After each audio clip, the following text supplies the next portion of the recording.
আসসালামু আলাইকুম। আমরা আজকে আমি, রনি, হাসান এবং আমরা সাইকেলে করে আসছি। দেখেন, তাই আমাদের সাইকেলে করে আসছি, আমরা ঘুরতে আসছি। আপনার ইতালির একদম মনোরম একটা পরিবেশ, এক গ্রামীণ পরিবেশ। আমরা চার খালের মোড় ঘুরতে আসছি। দেখেন, অনেক সুন্দর জায়গা যদি আপনারা খেয়াল করেন। কি বলবো, এবং ঠান্ডা বাতাস, এবং পাশাপাশি আপনারা মনে করেন যে প্রচুর রোদ, এই রোদের কারণে ঠান্ডা বাতাসটা আমাদের কাছে খুবই ভালো লাগতেছে। এবং ইতালিতে এখনো অনেক ঠান্ডা। আপনারা যারা ইতালি থাকে তাদের সাথে কথা বললে হয়তো বুঝতে পারবেন। এবং আপনারা যদি ওইদিকে খেয়াল করেন, একদম গ্রামীণ মেঠো পথ, আপনার কৃষি জমি।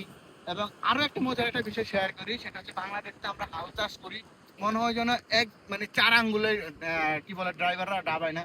এদিকে যদি আপনারা লক্ষ্য করেন বা জুম করে একটু দেখান, তাহলে আপনারা দেখতে পাবেন মনে হয় যেন এক হাত নিচু।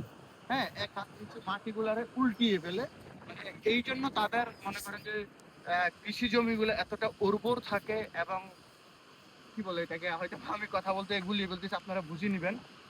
এতটা ভালো ফসল হয়। আর আপনারা দিয়ে খেয়াল করেন, প্রচুর সুন্দর, মানে অনেক ভালো লাগতেছে। আর গতকালকে তো আপনাদের বাংলাদেশ ঈদ গেল, শুক্রবারে আমাদের ঈদ গিয়েছিল। এবং আমরা আজকে একটু সময় বের হইলাম ফ্রেন্ড সার্কেল নিয়ে, ভালো লাগতেছে এই আর কি।